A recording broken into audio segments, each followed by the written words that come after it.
recently I read a striking piece about people who, well, I'll let the reporters who did this story tell it, but basically about people who were done a grave injustice, in my words, by the criminal justice system, and I'll let them tell you about it now. Amy Julia Harris and Shoshana Walter wrote a piece that was published in Reveal News. Headline: They thought they were going to rehab.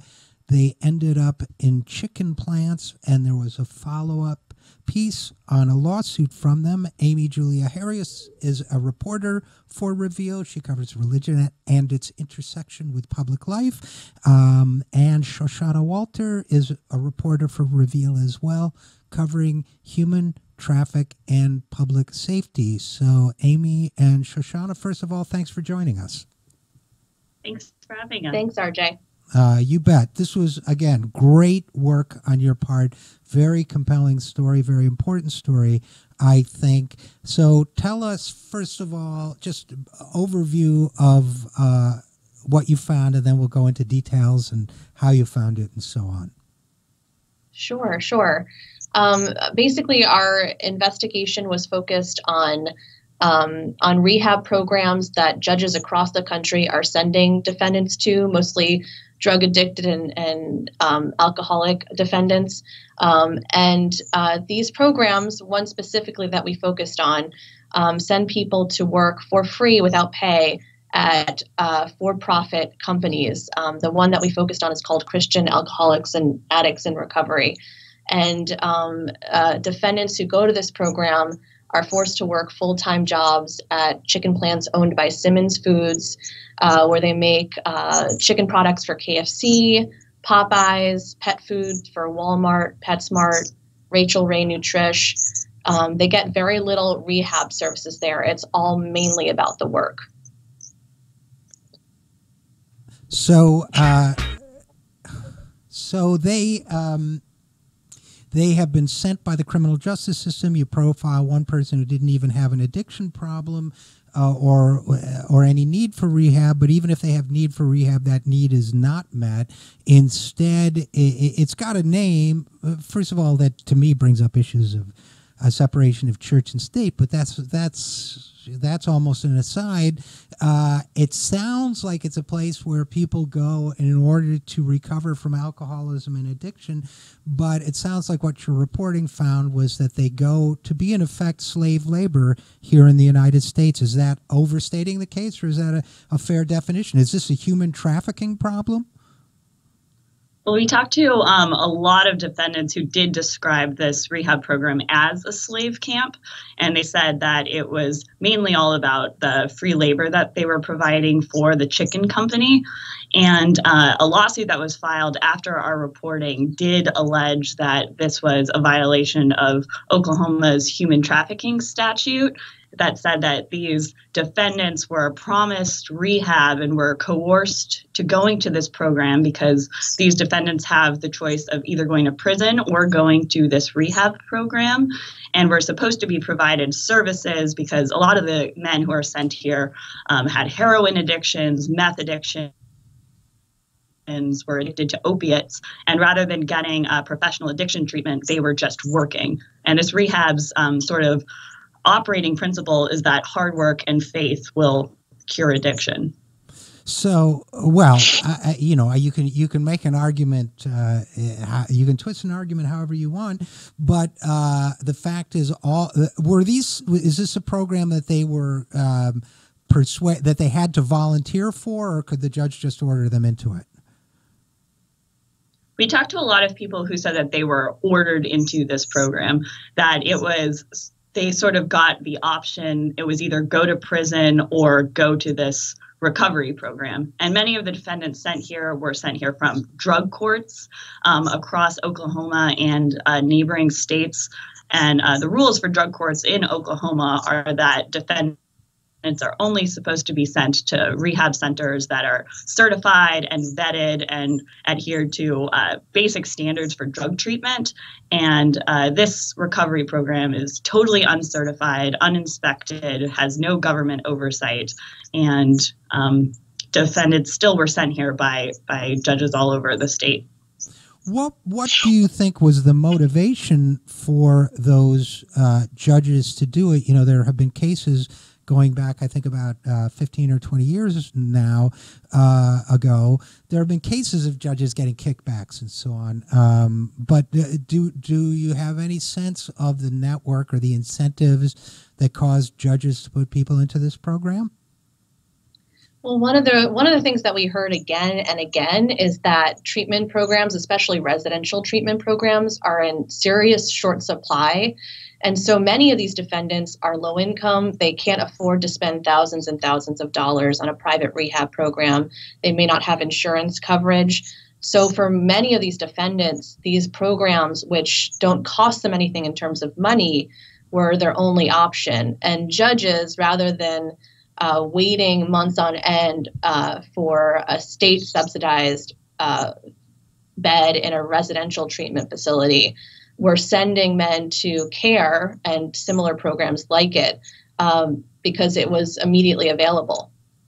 So it was there, it was easy, it was convenient, it didn't cost anything.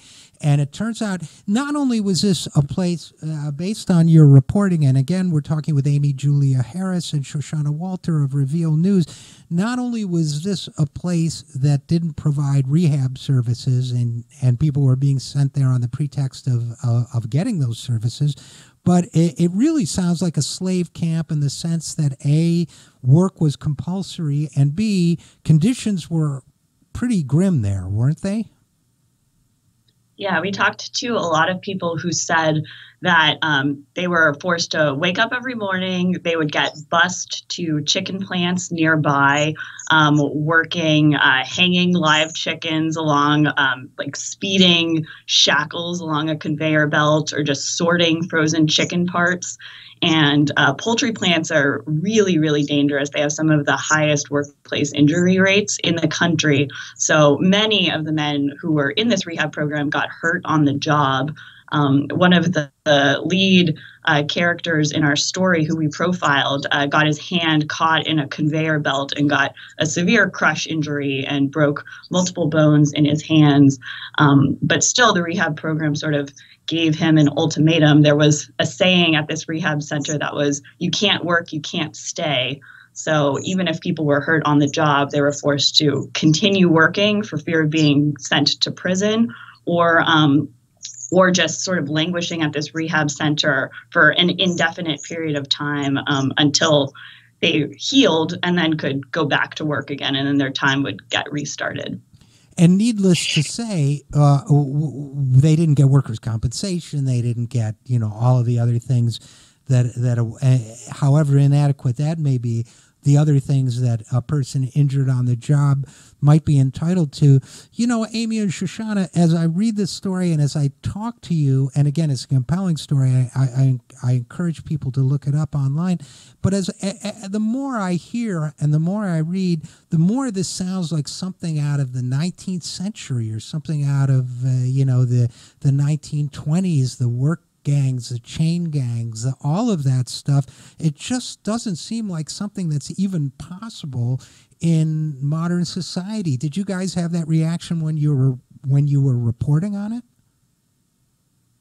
We talked with a lot of legal experts who said the same thing, that this kind of reminded them of the convict leasing programs from the early 20th century. And another thing that we've heard again and again from legal experts is that the program may violate the 13th Amendment ban on slavery and involuntary servitude, especially because many of the men, many of the men sent to the program have actually not yet been convicted of their crimes. They're being sent there pre-trial as part of a diversion court program, where if they finish a year at this treatment program, they may end up having their case entirely dismissed. So that's definitely something that legal experts flagged. So okay. So it is. It's like you can watch some movies from the 1920s or something, almost get the feel for this. How did you find out about this story? How did this story come to your attention in the first place? Yeah, we were looking at, both Shoshana and I were put on the courts beat here at Reveal, and we started looking at drug courts all over the country and sort of had a simple question that drug courts are held up as the gold standard of criminal justice reform. And we wondered, are they actually doing what they're supposed to be doing? Where are they sending defendants for treatment? So it sort of started with that simple question, where are drug courts even sending people for treatment because there's such a lack of affordable treatment programs? And we started looking into this issue all over the country and sort of zeroed in on Oklahoma, which has really good online court records. And we're just going through judges' dockets and looking at court records and seeing where they were sending defendants. And we happened upon in the court records this place called CARE, Christian Alcoholics and Addicts in Recovery, and just started some basic research backgrounding the owners and talking to people who went there, and then happened upon this story. And did you talk to anyone at the so-called Christian Alcoholics and Addicts Recovery? What did they have to say for themselves? Would they meet with you? Did they have a plausible defense, or half plausible, or? Their feeling on the program is that that the founder of the program, Janet Wilkerson, she actually was a human resources executive in the poultry industry. So she had the connections to kind of make this happen.